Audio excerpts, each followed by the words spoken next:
A 4-year-old falls 9 feet onto concrete. She should have died, but 6 big angels guided her to safety. Do angels exist? Are healing miracles real? Is there life after death? Can people get supernatural help from another dimension? Has the future been written in advance? Sid Roth has spent 25 years researching the strange world of the supernatural. Join Sid on this edition of It's Supernatural. Hello, Sid Roth here. Welcome to my world, where it's naturally supernatural. What would you do? You have your granddaughter over, you're enjoying yourself in your swimming pool in the backyard, and all of a sudden, Mary Jo Pennington decides to go up on the diving board, and she yells out, "My God, I have broken my baby." What happened? Well, I climbed to the top of the sliding board and have a slide that goes down into the pool with great caution and care because I hadn't done that in over 4 years. And as I got to the top, Victoria said, "Macho, can I come up and slide down with you?" And I said, "Sure." And I didn't realize she would just scoot right up behind me, and she was just right behind me. And my old knees just gave way, and I fell flat really hard, and my body hit her, and she went flying backwards at a very high rate of speed, and it was 9 feet to the concrete. And I just screamed, "Oh God, I've broken my baby." And I kept screaming that and screaming it. And Don, you were watching. First of all, what was your profession? I'm an engineer. All right, this is your granddaughter too. What did you see with your eyes? Well, I was in the pool, alongside the pool, just about opposite where the sliding board was. And I heard Majo scream. I wasn't looking at her at the time, but I heard her scream, "Oh God, I've broken my baby." And I looked up in time to watch Victoria fly backwards away from the sliding board. And she stretched out horizontally, little body stretched out horizontally, and I saw it rotate 180 degrees, so her feet were pointing in the opposite direction. While she's still horizontal in the air. Horizontal. You're an engineer, how can you account for that? What I was seeing was not making sense to my brain.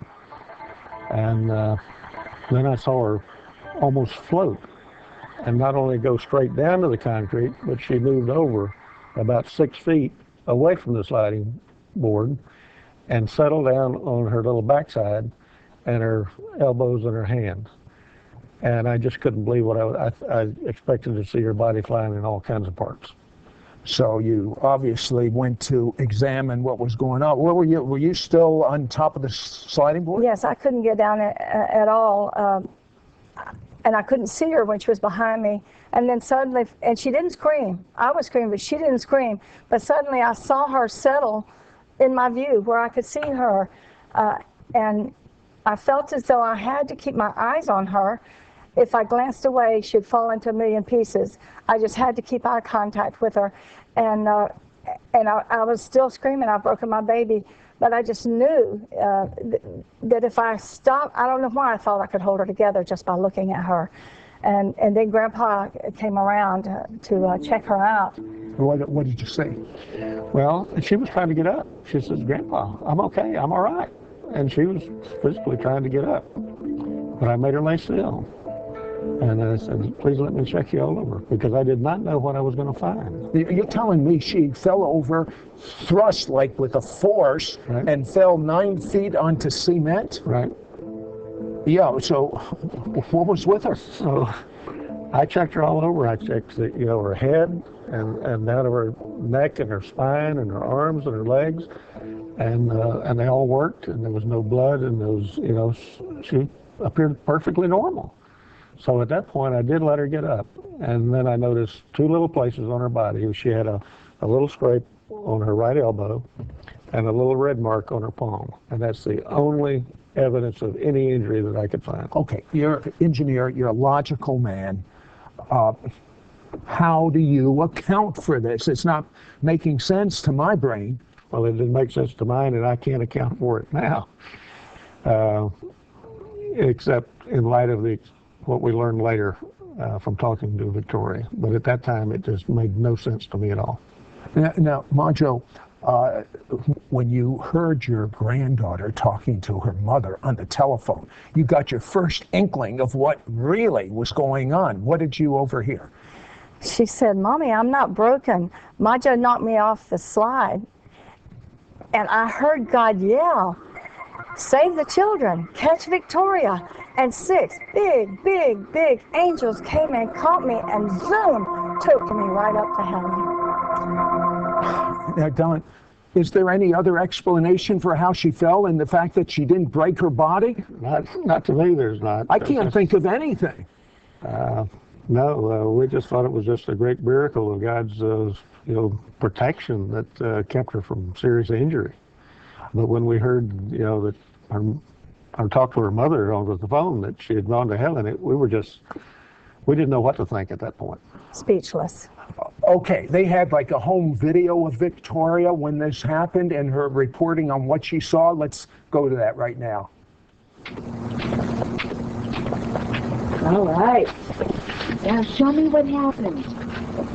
When Show me. the angel caught me, I said, "Boo!" Okay, now, that's kind of because she's 7 now. Yeah. So it was, I can see where you went from they to a miracle. Yeah. You must have been one grateful grandmother. I was. I couldn't stop thanking God for this wonderful blessing that he gave us, that he saved her. I just couldn't stop.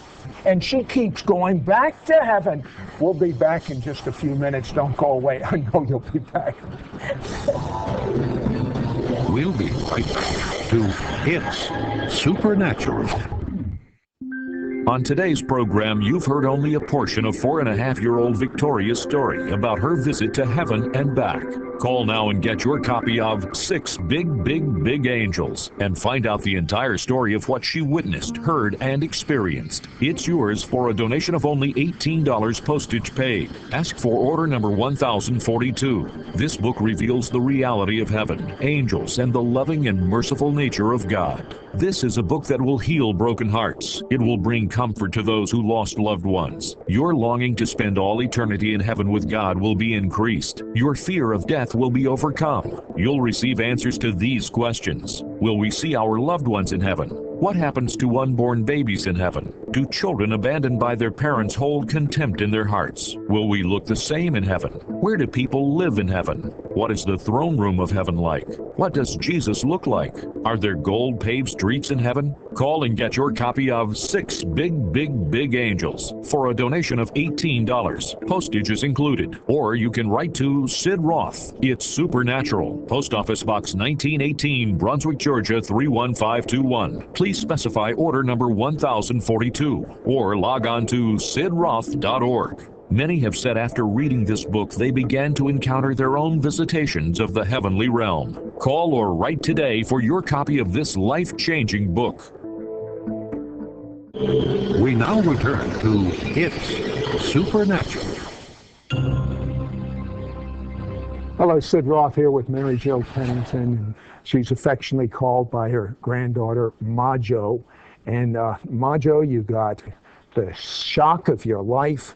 Your granddaughter, you fall, knock her off of the top of the sliding board. She falls down somewhere 9 feet onto cement, but she falls in almost a suspended state where she changes her position. Your husband said there is no human explanation. Then you hear her talking on the telephone to her mother, and she said, 6 big, big, big angels caught her and zoom took her up to heaven. Now, then I'm sure if it had been me, I would have questioned my granddaughter at that point. What'd you do? Well, we were so surprised that we couldn't think of anything intelligent to ask her, so we asked her what color were their robes and their wings, and their robes were white and their wings were white, shiny, sparkling, and the angels themselves glowed And when they had, I said, how big were they? She said, really big. Their hands were this wide, like from here to here. And they were warm and glistery and glowy. And when they hold my hand, she said, when they hold my hand glowed too. They made her light up like a light bulb. She shone like a light bulb. Now, where did they take her? Well, they took her up. She said they passed all the things that she likes, the trees, the birds. They passed an airplane that was taking off, and they were going straight up, and the plane was going sideways. She looked back, and the earth was getting smaller and smaller. When she first saw it, it was like rounded, and then it got to where it was like a little ball. And then they got to a place, it was way beyond the stars, that there was a stairway that had angels going back and forth up to heaven, and her 6 angels and her continued up the stairway. And when they got to they told her to look ahead, and it was like there was this big glowing. She said she thought they were going to land on the sun. It was so glowing, and they got closer and closer, but it wasn't hot. It just was glowing like the sun, but much brighter. And when they landed, she was in front of a gate, and a small angel that had been coming up along with her up the stairs came over to the gate and tickled the gate with her feather, and the gate laughed and swung open.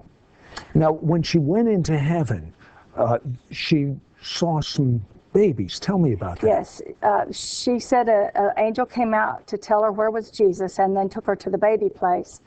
And the baby place that she first was taken to was a really big, really large, beautiful building.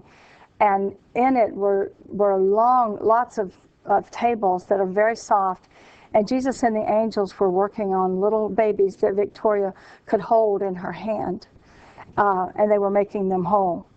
And the babies, even though they stayed little, they instantly, as Jesus made them whole, had mental capacity to be able to speak and understand.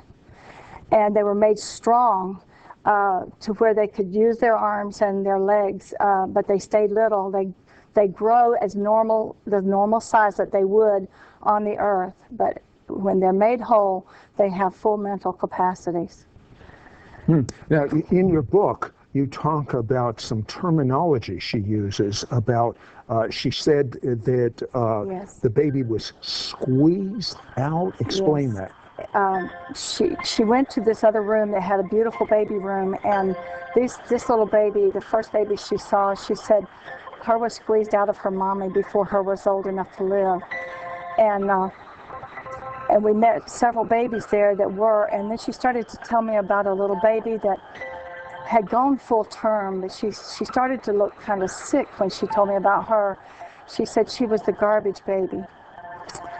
You know what? A 4-year-old. Yeah. Is there any way a 4-year-old would know about abortion? No, there's no way.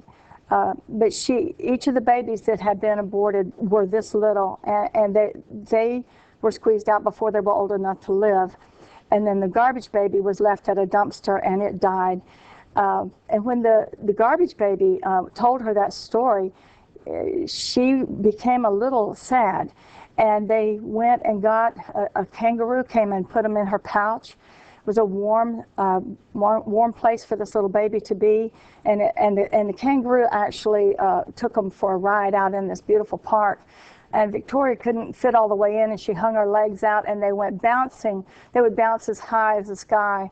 And you know what? If she was making this whole thing up, here's the deal as I see it. Number one, the way she fell, with not anything even broken, you can tell there's something supernatural. To me, I don't have a better explanation than angels caught her.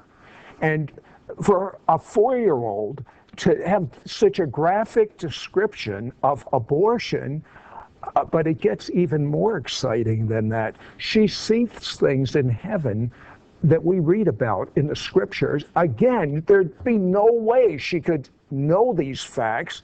But let's go to a clip of a report on the children she saw in heaven. There was 8 boys, 8 girls. There's 8 boys, 8 girls.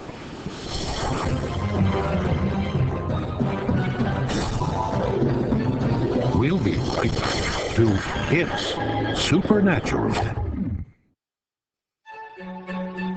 For he himself is our peace, who has made both Jew and Gentile into one, and broke down the barrier of the dividing wall. His purpose was to create in himself.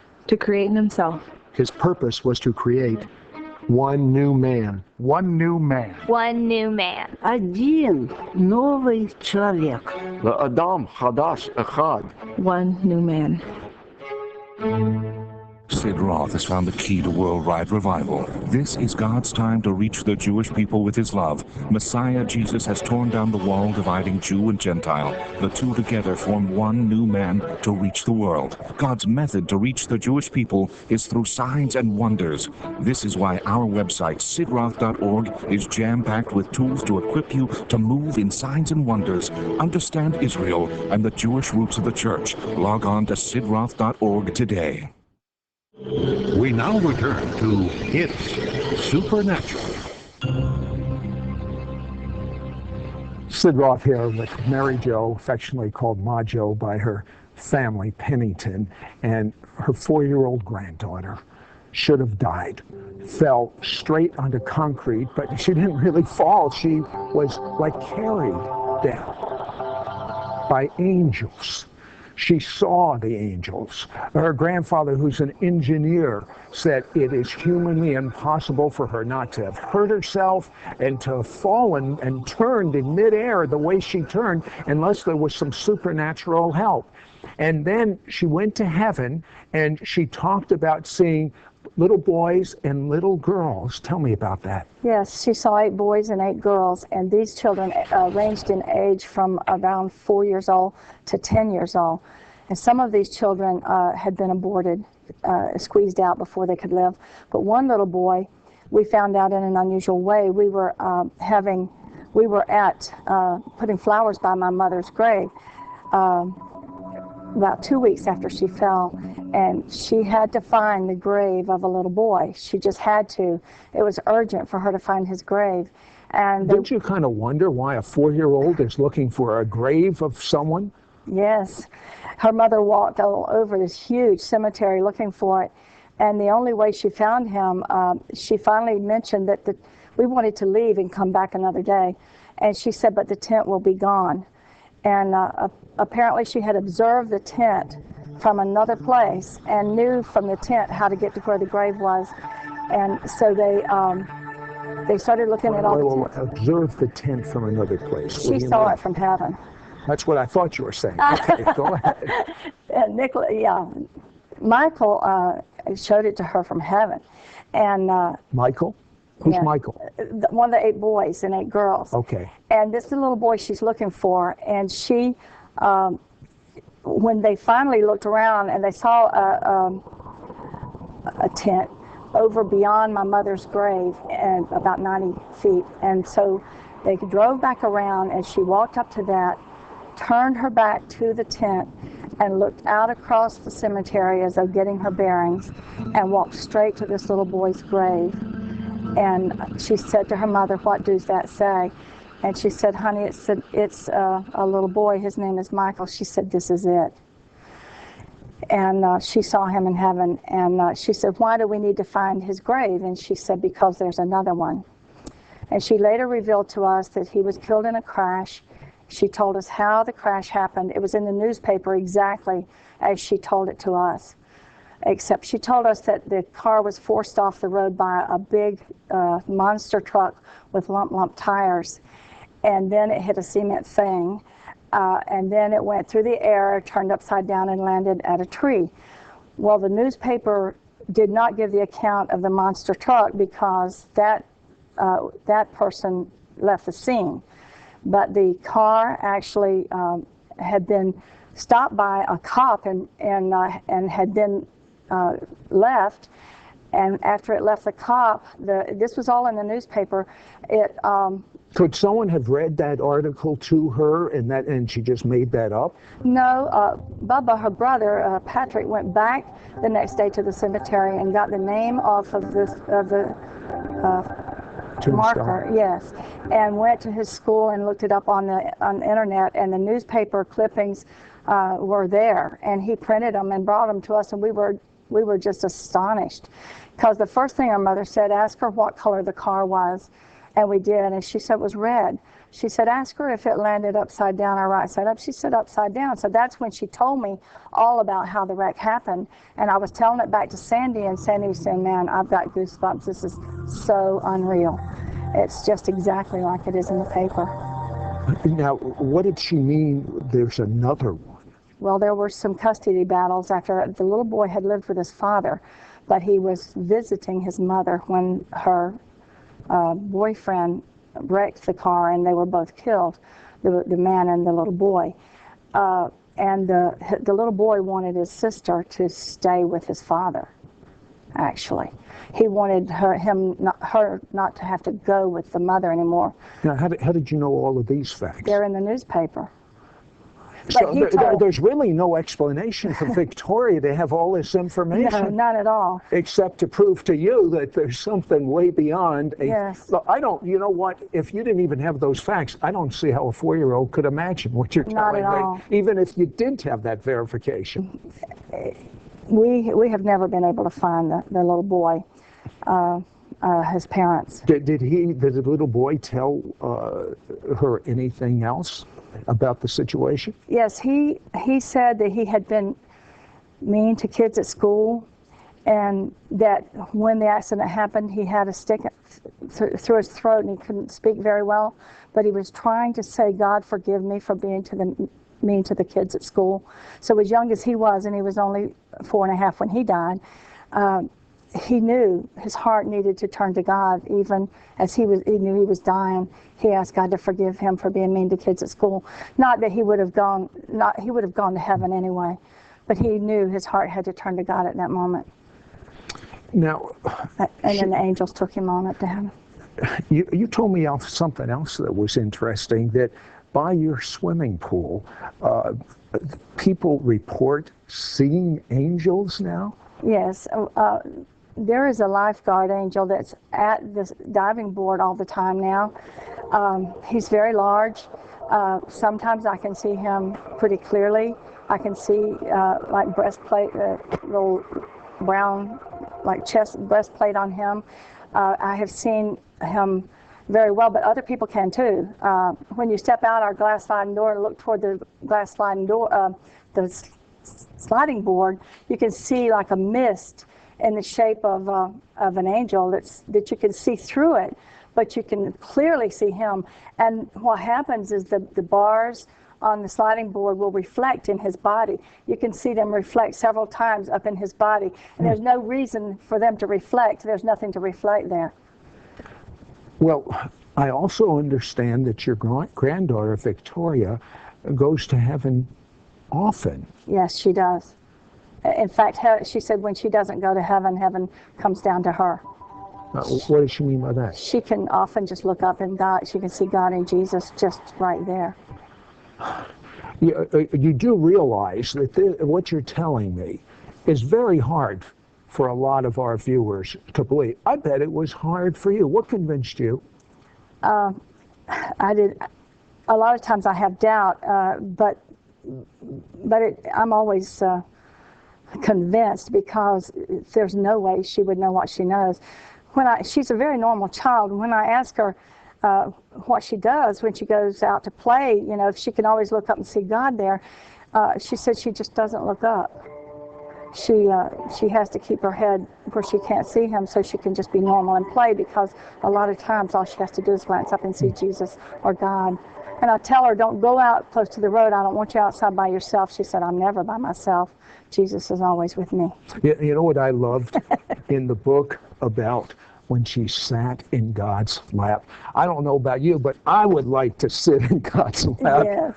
Well, she had seen God at the baby place and Jesus and her family, but when Jesus and her at the end started to the throne room by themselves to go and tell God by because she was going to come back. Well, Jesus wanted her to stay. But when she entered the throne room, she was afraid of the living creatures. She saw things with lots of eyes, and they made lots of noise, and they scared her. But once they got past that, then God motioned to her to come to him, and she ran to him, and he allowed her to climb up his leg and across his lap into his lap. And she... Now, these living creatures are described in the Bible in the throne room. How was her description compared to the Bible description? Well, she now calls them the four faces. But at first, she said, when she was very small, she was only 5, when she said, they have lots of faces on their face. And she said they have lots of wings, they have lots of eyes on them, and their legs go down straight, and they don't have toes like us. How could she have known this? How could a 4-year-old have known anything like this? You know, Mary Jo, if you just open your Bible and you turn to Ezekiel, the 1st chapter, and you read this 4-year-old's account of what happened in her book, it's just like the Bible. She even talks about seeing the lion with the whiskers, but she sees something in heaven that there is no way she could have known that happened to Mary Jo, many years ago, which revolutionized Mary Jo's life. Come on back next week and we'll continue on her adventures in heaven.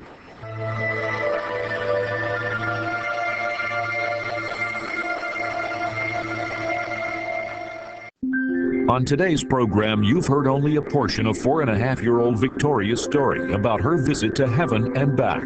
Call now and get your copy of 6 Big Angels and find out the entire story of what she witnessed, heard, and experienced. It's yours for a donation of only $18 postage paid. Ask for order number 1042. This book reveals the reality of heaven, angels, and the loving and merciful nature of God. This is a book that will heal broken hearts. It will bring comfort to those who lost loved ones. Your longing to spend all eternity in heaven with God will be increased. Your fear of death will be overcome. You'll receive answers to these questions. Will we see our loved ones in heaven? What happens to unborn babies in heaven? Do children abandoned by their parents hold contempt in their hearts? Will we look the same in heaven? Where do people live in heaven? What is the throne room of heaven like? What does Jesus look like? Are there gold-paved streets in heaven? Call and get your copy of 6 Big Angels for a donation of $18. Postage is included. Or you can write to Sid Roth. It's Supernatural. Post Office Box 1918, Brunswick, Georgia 31521. Please specify order number 1042 or log on to sidroth.org.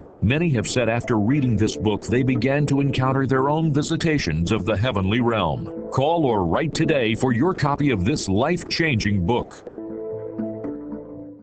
If you're encouraged and helped by these television programs, please consider assisting us with future productions. Send your tax-deductible gift to Sid Roth, Post Office Box 1918, Brunswick, Georgia 31521. Call toll-free at 1-800-548-1918 or visit our website at sidroth.org.